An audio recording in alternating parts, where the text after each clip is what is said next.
When the cowboy returned home, he found a Apache woman lying in his bed, and his life was never same. Thomas Calder had been riding for nearly 3 days without stopping longer than it took to drink water or give his horse a short rest. The sun rose and fell over the wide desert sky, painting the land in gold during the day and cold blue at night. His body ached from the long journey, and dust clung to his clothes like a second skin. All he wanted now was the quiet comfort of his small ranch, the place he had left behind almost 2 years ago to work cattle drives far from home. He had imagined this moment many times while sleeping under open skies and listening to coyotes howl in the distance. He pictured his cabin just as he had left it, standing alone near a bend in the dry riverbed with its crooked fence and old wooden door that never closed properly. He thought about sitting on his porch, boots off, coffee in his hands, watching the wind move through the tall grass. That picture kept him going when the work was hard and the nights were cold. As he rode closer, the land began to look familiar. The old cottonwood tree stood near the path, its branches still reaching toward the sky like open arms. The rocky hill to the east cast a long shadow across the ground, just as it always had. Thomas felt a small smile form on his tired face. He guided his horse down the narrow trail that led to his home. But something felt wrong. His horse slowed before Thomas did. The animal's ears flicked forward, alert. Thomas noticed the ground near the cabin looked disturbed, as if someone had walked back and forth recently. The dust was not smooth like he expected. There were footprints, and they were not his. He slid down from his horse and held the reins loosely, his eyes scanning the area. His hand moved closer to the knife at his belt, not out of fear, but out of habit. Life on the frontier had taught him that caution could mean the difference between seeing another sunrise or not. The cabin door was slightly open, breathway. Thomas stood there for a moment, listening. The wind whispered through the grass. A bird called somewhere far off. Other than that, everything was quiet. Too quiet.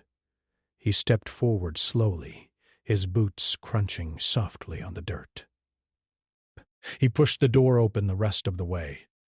Inside, the air was warm and smelled faintly of smoke and herbs. That surprised him. He had not been here to light a fire, yet the stone fireplace still held a bit of heat. His table had a wooden cup on it, filled with water. His blanket, the one he had left folded on his bed, was pulled back. Then he saw her. An Apache woman lay on his bed, her long, dark hair spread across his pillow. Her eyes were closed, and her breathing was slow but steady. A cloth was tied around her arm, darkened with dried blood. Her face looked pale, but even in her weakness, there was a quiet strength in the way she rested, like someone who had fought a long battle and finally allowed herself to stop. Thomas froze. His mind raced through 100 thoughts at once. Why was she here? Was she alone? Was someone else nearby? He took a step back toward the door, then stopped himself. She was clearly injured. Whoever she was not a threat in this moment. He stood there, unsure of what to do, his heart pounding in his chest. But he had grown up hearing stories about the Apache, most of them filled with fear and anger. Settlers spoke of raids and danger, of land disputes and lost lives. But lying in his bed was not a story. She was a real person, breathing softly, wounded and tired, seeking shelter in the only place she could find. Thomas swallowed and stepped closer. He noticed a small bag made of leather on the floor beside the bed. It looked handmade, carefully stitched. He did not touch it. Instead, he leaned in to check her wound. The cloth around her arm was tied tightly, and though the blood had dried, he could tell it had been serious. He moved to a shelf and grabbed a jar of clean water and some cloth. He hesitated, then gently touched her shoulder. She stirred. Her eyes opened suddenly, dark and sharp, filled with fear. Bat. She tried to sit up, but pain flashed across her face, and she gasped softly. "It's all right," Thomas said quickly, raising his hands to show he meant no harm. "I'm not going to hurt you." She did not answer. Her eyes moved around the room, then back to him.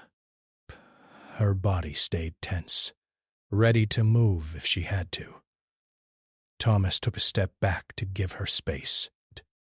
"This is my place," he said, speaking slowly. "I just got back." Breath. "I saw you were hurt." She watched him carefully. After a long moment, she relaxed just a little, though she did not look away.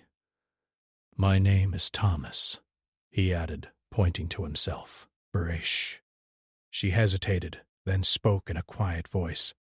"Nailing." The sound of her name seemed to hang in the air between them. Thomas nodded. "Nalin."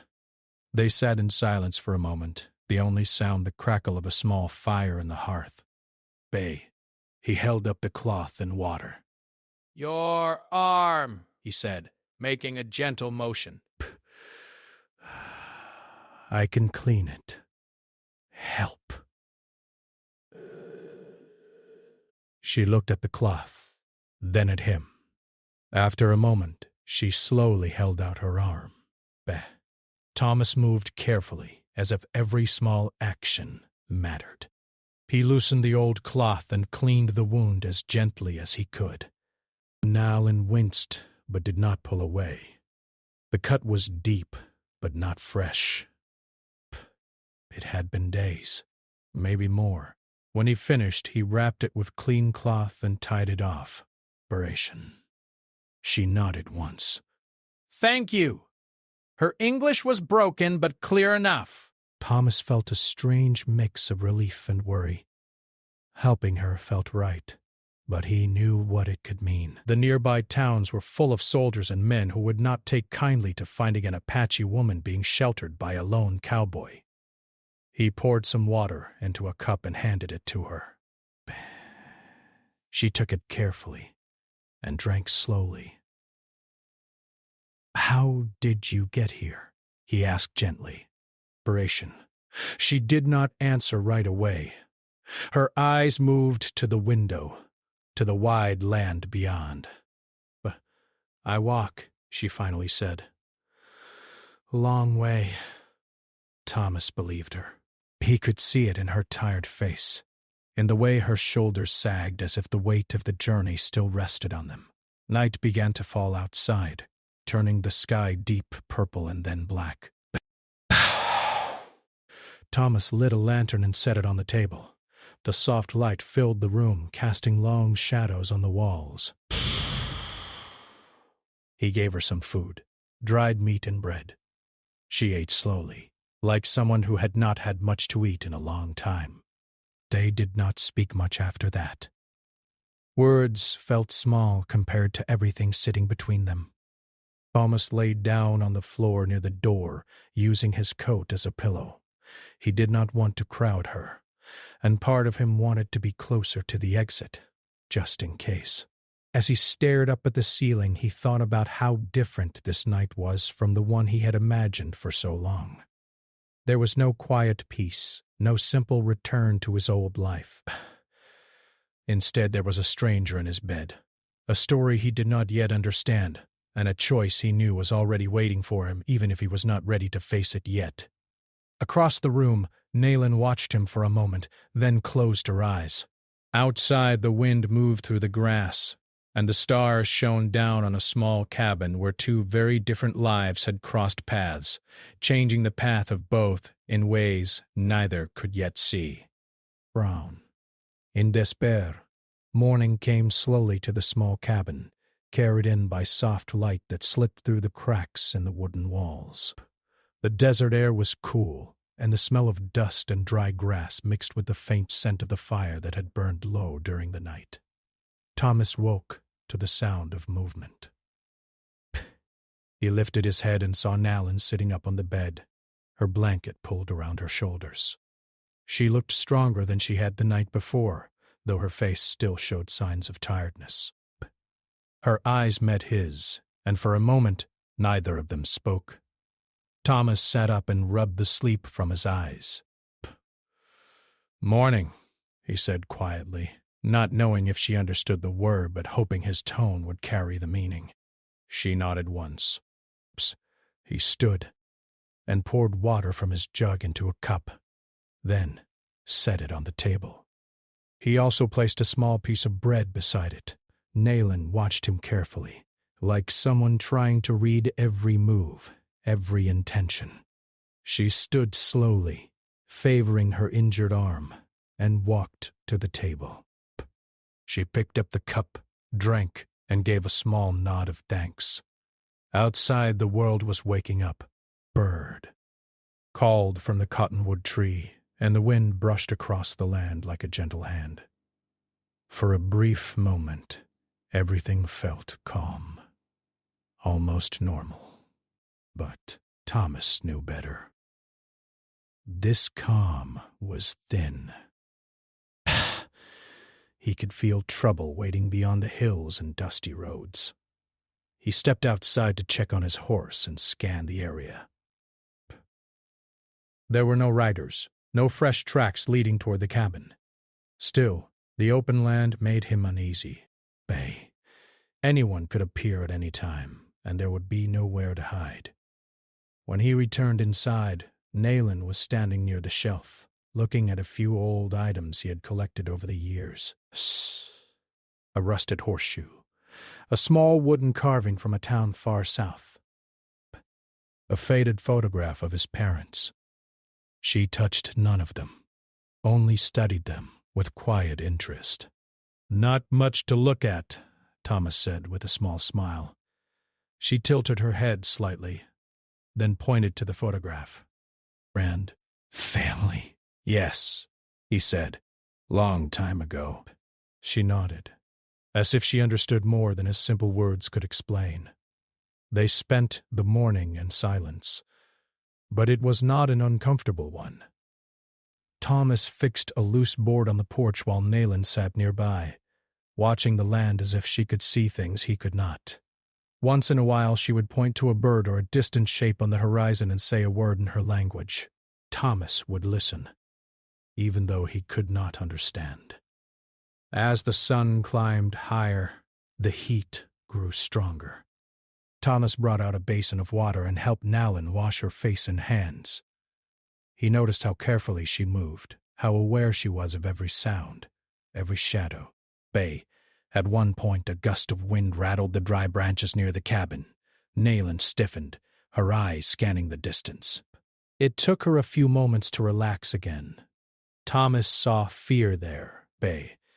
Not the kind that comes and goes quickly, but the kind that stays inside a person. Always watching, always ready. Later he tried to ask again, "Why you here?" Nalin sat on the edge of the porch, looking out at the open land. She took a long moment before speaking. "Soldiers," she said softly. Thomas felt his stomach tighten. "They come to village," she continued, choosing her words carefully. "But want land, want path through hills. My people say no." She paused, her eyes dark with memory. "Bay, they say I must show them way. I say no. I run."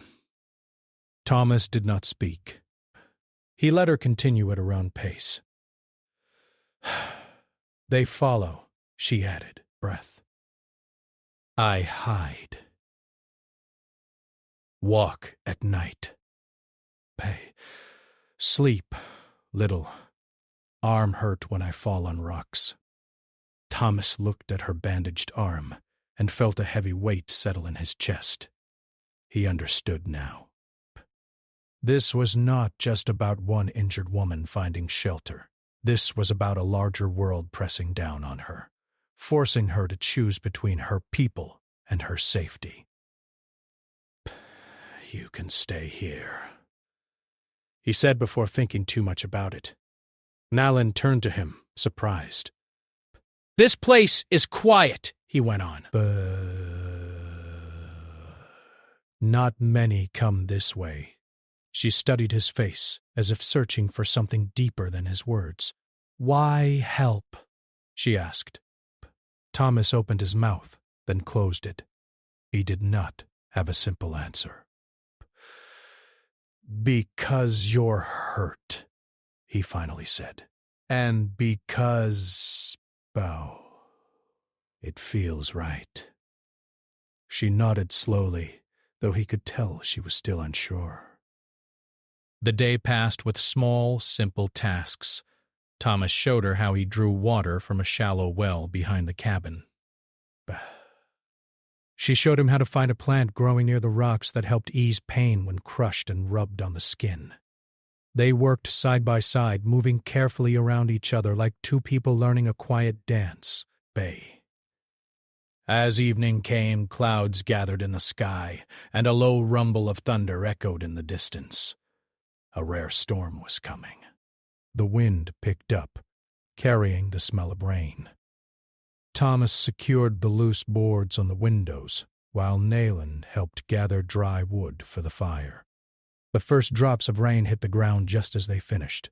Soon the sky opened up, and rain poured down, drumming on the roof and turning the dust outside into dark, wet earth. Inside, the fire glowed warmly.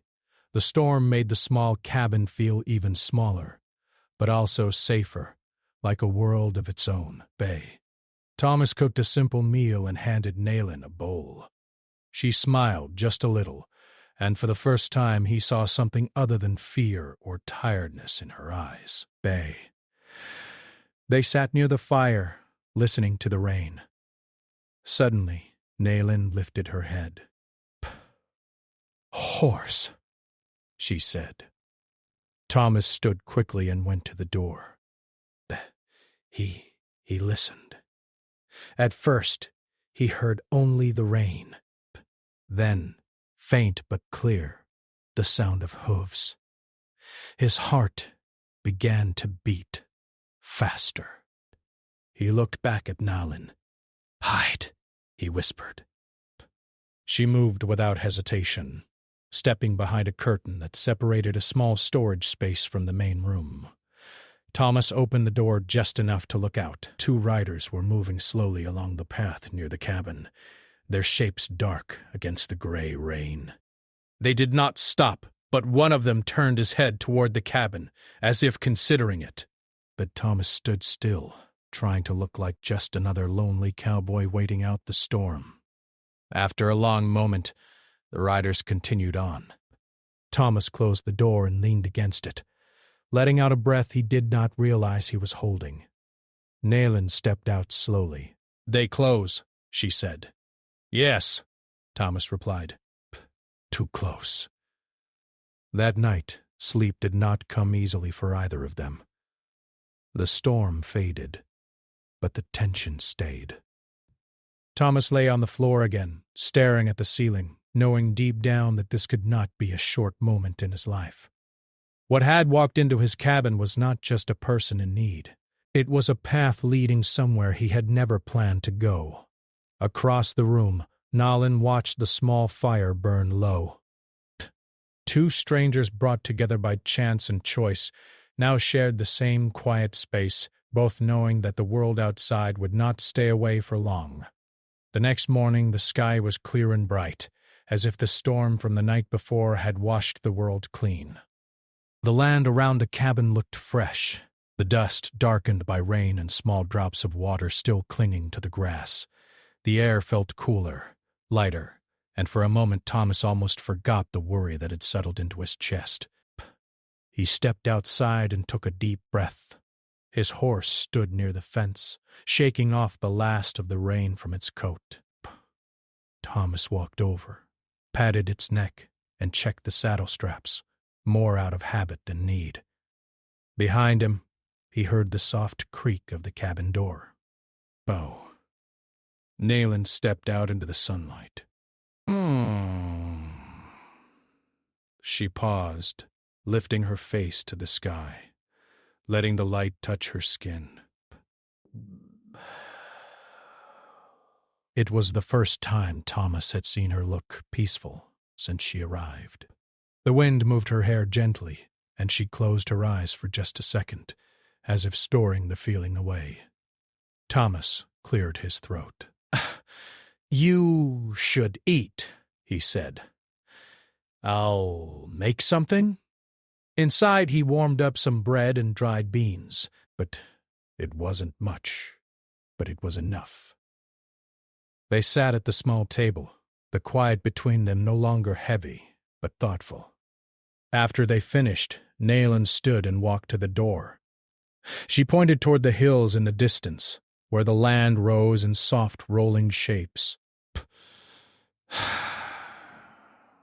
"My people," she said. "That way." Thomas followed her gaze. The hills looked far, hazy in the morning light. "That's a long walk," he said. She nodded. "Yes." They stood there, side by side, neither speaking. Thomas felt the weight of a choice pressing down on him. He had offered her safety without thinking, but now he saw the truth. This was not just about letting her stay for a day or two. Soldiers were searching. Riders were passing close by. His cabin was no longer invisible. Nayland turned to him. "But I cannot stay," she said softly. "They find you. Bad. You get trouble." Thomas looked at her, surprised. He had not expected her to think about his safety. "You're hurt," he replied. "You can't walk that far alone." She touched the bandage on her arm. "It heal. Slow, but heal." He shook his head. "Not fast enough." They went back inside and Thomas began gathering supplies. Phew! He filled a small bag with food, water, and a few things he thought might help on a long journey. Nayland watched him, her eyes narrowing slightly, as if trying to understand what he was doing. "What you do?" she asked. "I'm not sending you out there alone," he said. She frowned. "You stay, Fred. This your home." He tied the bag closed and slung it over his shoulder. "Maybe," he said, "but I can walk a part of the way." "Make sure you're safe." Nayland stared at him. Why? Thomas thought again about the question she had asked the day before. Yes. He still didn't have a perfect answer. "Because no one should have to run like that," he said. "Not by themselves." She studied him for a long moment. Then she nodded. They left the cabin just before noon. The land opened up around them, wide and endless. The ground was still soft in places from the rain, and their footprints marked a clear path behind them. Thomas carried the bag and his knife. Nayland walked slightly ahead, moving with confidence, her eyes always scanning the land. She showed him how to read small signs. A bent blade of grass, a broken twig, a change in the way birds flew overhead. "People pass here," she said once, pointing to a faint trail he would have missed. Thomas felt like he was seeing the world for the first time. As they walked, Nalin began to speak more. Her words came slowly, but they came. She told him about her village near a river that ran between tall trees. About children who played in the water, and elders who sat in the shade and told stories of the past. She spoke of songs sung at night under the stars and fires that burned low while people listened and remembered who they were. Thomas listened quietly. He had grown up hearing only one side of the world. Breath. Now, another side was opening up in front of him. One made of people, not stories. They stopped near a group of rocks when the sun was high. Thomas shared water and food with her. They sat in the shade, resting. Best. Suddenly, Nalin stiffened. She raised her hand, signaling him to be still. Thomas held his breath. In the distance he heard voices. Faint, but clear enough. Riders. Nalin moved quickly, guiding him behind the rocks. They crouched low, barely daring to breathe. Through a small gap, Thomas saw two men on horses moving slowly across the land. They were talking, laughing lightly, unaware of how close they were. One of them pointed toward the hills. "Tracks go that way," he said.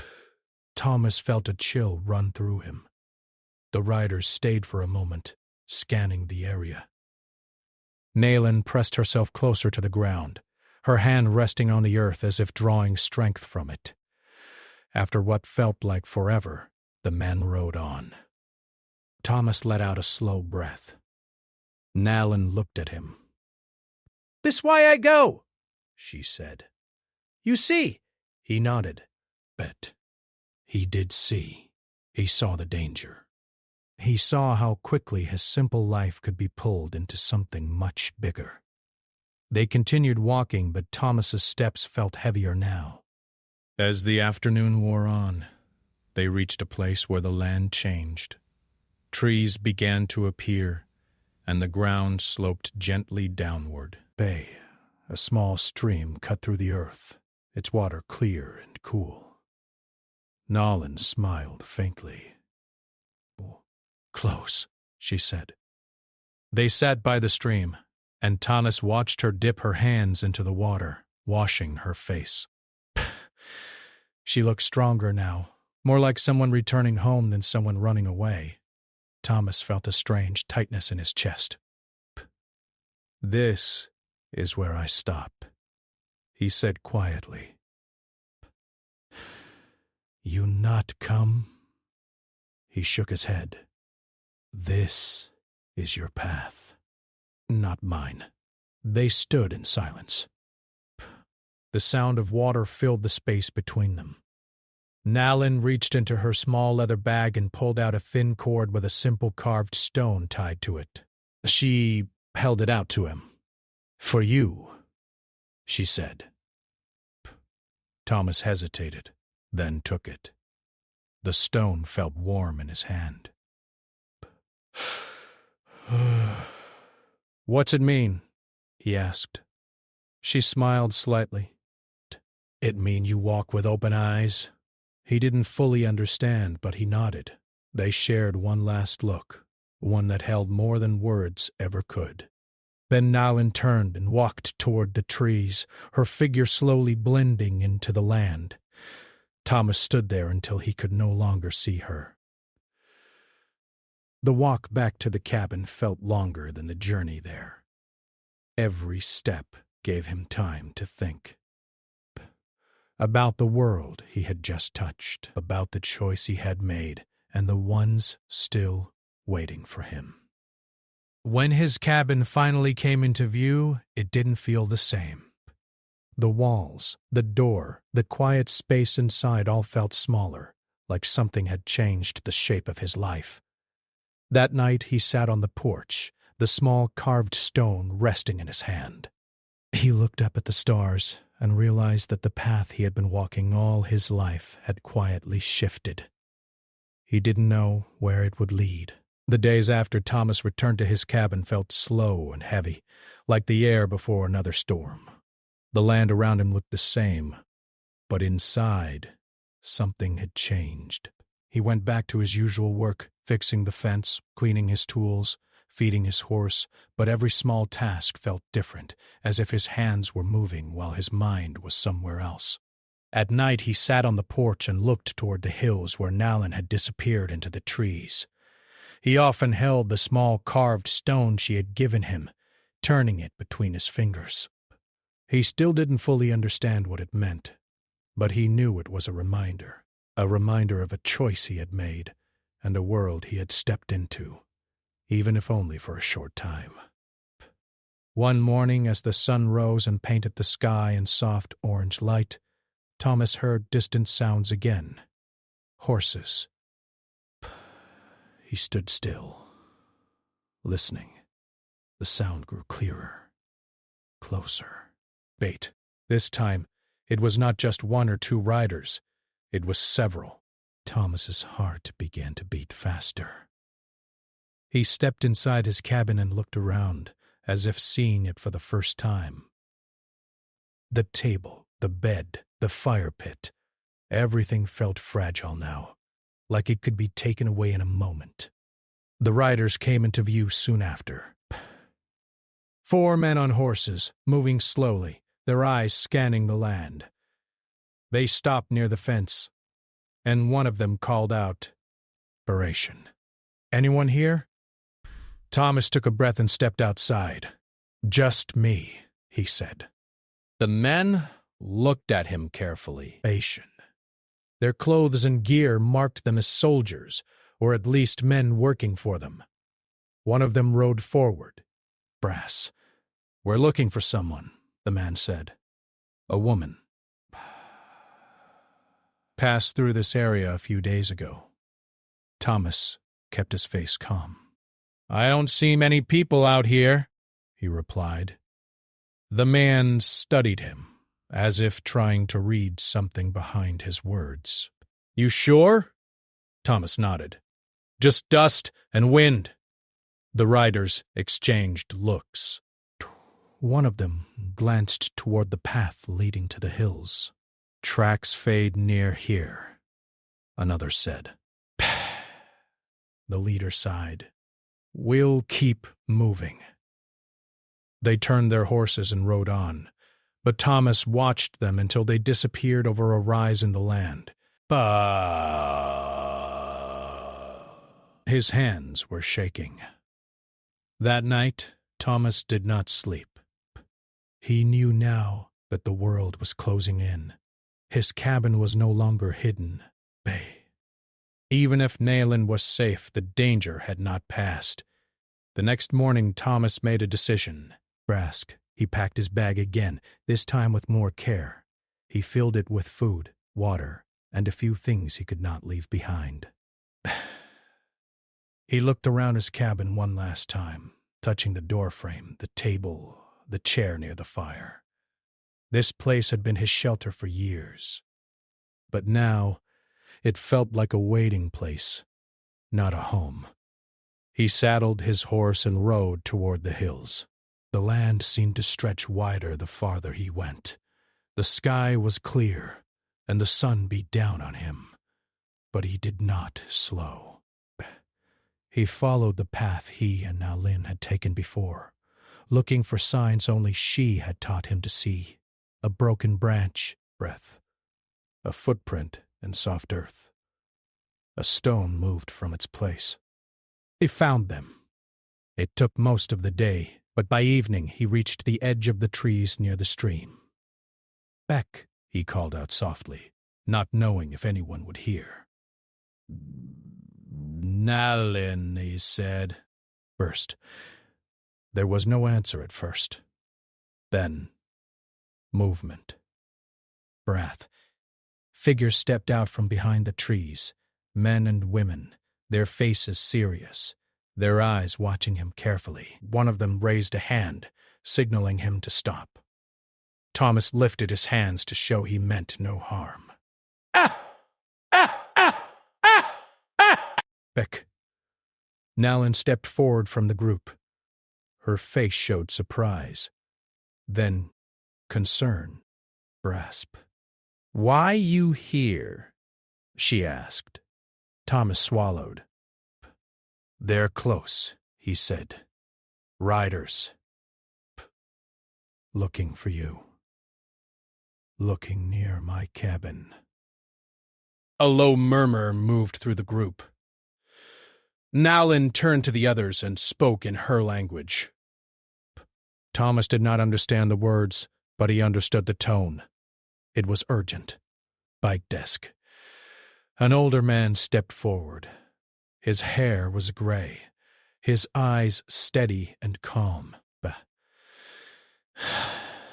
"You come to warn," he said in careful English. Thomas nodded. "Yes." The man studied him for a long moment, then nodded back. "You show respect." They invited him to sit near a small fire. The group stayed close, forming a quiet circle. Nalin sat beside him. "Despair. We move tonight," she said softly. "Go deeper. Away from paths." Thomas felt a pull inside him. "I can help," he said. "I know some trails.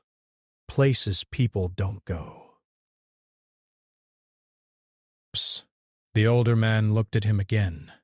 "You choose this?" Thomas thought of his empty cabin, of the riders, of the stone in his pocket. "Yes," he said. That night, they moved. The group walked quietly through the trees and over rocky ground. Nalin led, her steps sure and silent. Thomas followed, doing his best to move the way she had taught him.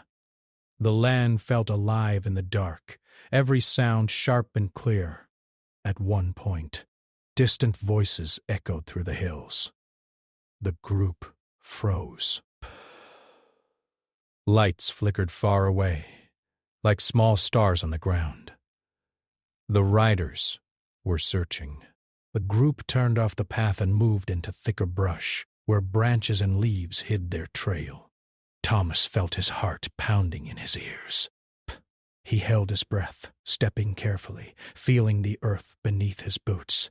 The voices passed by, close enough that Thomas could hear laughter, a cough, the creak of saddles. Then, slowly, the sounds faded. They kept moving until the sky began to lighten. By dawn, they reached a high ridge that overlooked a wide valley. The land below was quiet and empty. The group rested there, tired but safe for the moment. Best, Nalin sat beside Thomas, looking out over the valley. "You did not have to come," she said. Thomas smiled faintly. "Maybe not," he replied. "But I wanted to." She nodded, understanding. The older man approached them. "You walk between worlds," he said. "That is not easy." Thomas looked at the land below. "I'm starting to see that." The group began to prepare to move again. This time their path would take them far from the roads, far from the places Thomas knew. He stood there knowing this was the edge of something he could not follow all the way. Nalin stood too. "Bay. This way you turn back," she said gently. Thomas felt the familiar tightness in his chest. He reached into his pocket and touched the stone.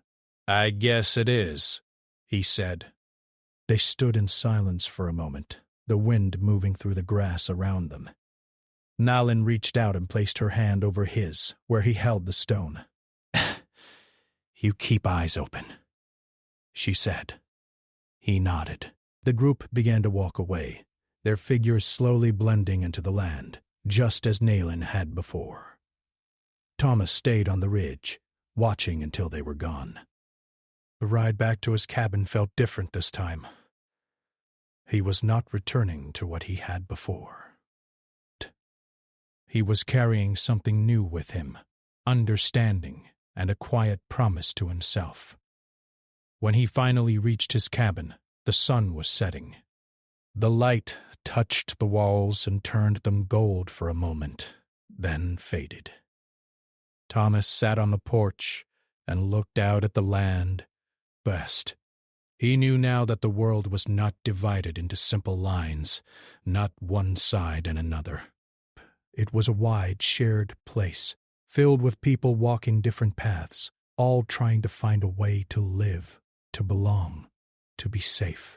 And in a small way, he had walked more than one of those paths.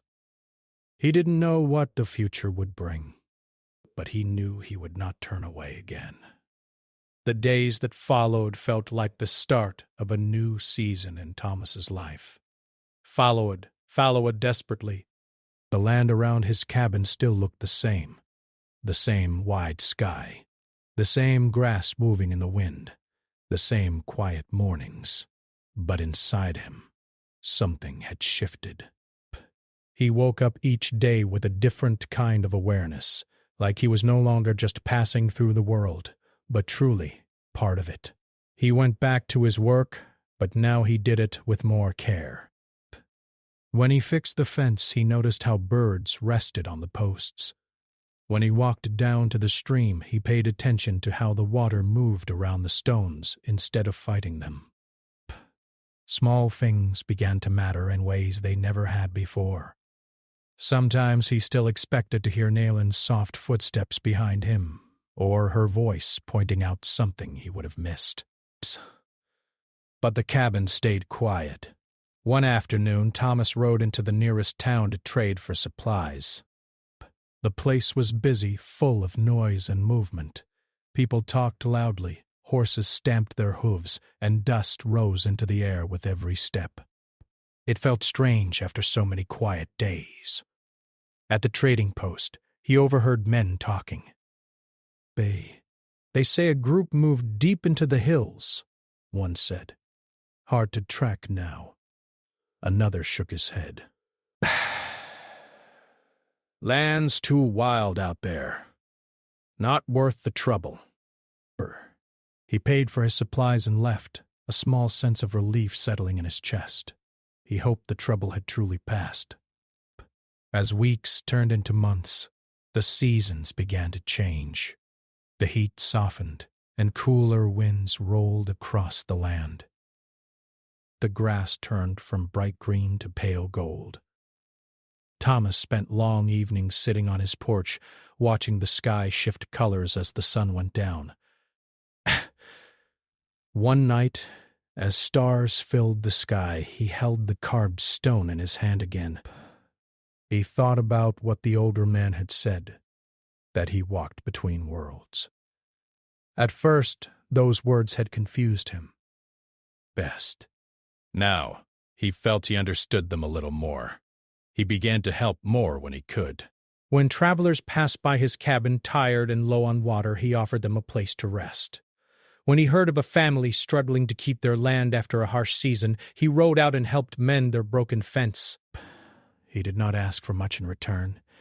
Just a shared meal or a quiet thank you was enough. People in the nearby town started to notice. He's different, someone said once. Not like most. Thomas didn't mind. He wasn't trying to be anything special. He was just following the path that felt right to him. One morning, as the sun rose over the hills, Thomas saw a small group in the distance. At first he thought they were travelers, but as they drew closer, he recognized the way they moved. Nayland walked at the front. His heart skipped. Boo. She stopped a short distance from the cabin, watching him carefully just as she had the first time. Thomas stood still, not wanting to scare her away. She smiled, a real smile this time. "We come to say thank you," she said. The group behind her stayed quiet, respectful. The older man from before stepped forward and nodded to Thomas Best. "You helped us walk a safer path," he said. "We remember that." Thomas felt a warmth in his chest he could not put into words.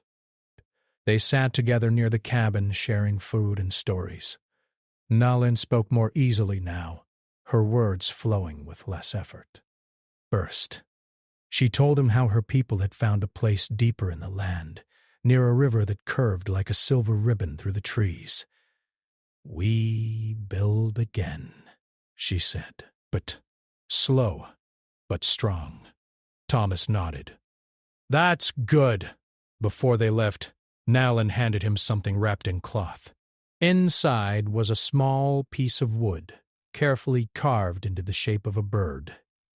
"It mean freedom," she said.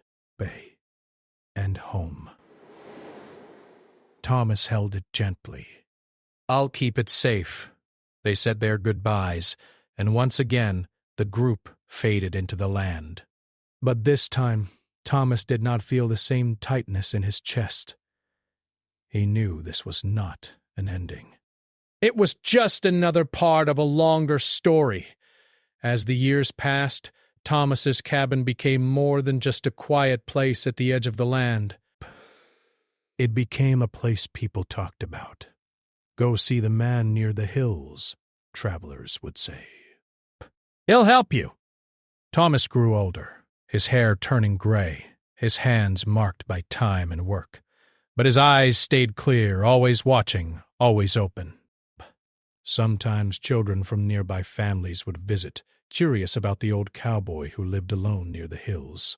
He would sit with them on the porch and tell them stories, not of battles or fear, but of journeys, of choices, of how the land could teach you if you listened. He would show them how to find water in dry places, how to read the sky, how to move quietly and respectfully through the world. "Everything around you is alive," he would say, "even if it doesn't move the way you do."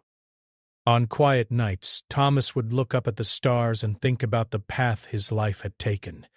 He had once believed his world was small, just a cabin, a horse, and a stretch of land to work.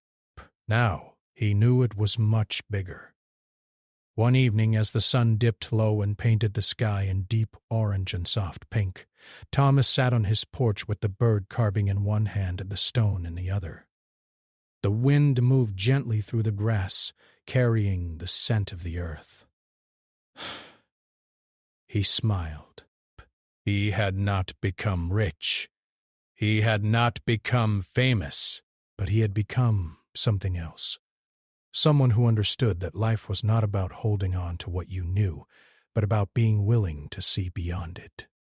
The land had changed him.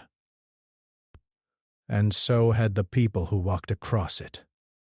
As darkness settled in, Thomas stood and went inside his cabin. Back, he placed the bird and the stone on the shelf beside his bed, where the old photograph of his parents still rested. He lay down, listening to the familiar sounds of the night, the wind, the distant call of an owl, the quiet breathing of the world around him. He felt at peace. Somewhere beyond the hills, Nalin and her people were living their lives, building, laughing, telling stories of their own. Somewhere closer, travelers rested under the stars, finding comfort in a shared fire. And here, in a small cabin at the edge of a wide land, an old cowboy closed his eyes, knowing that his life had been shaped not by fear or anger, but by a simple choice to help someone in need. The stars shone above him, steady and bright, as they always had. And in their light, Thomas Calder's story did not end. It simply became part of something much larger, carried forward in every kind act, every open hand, and every path walked with understanding instead of fear.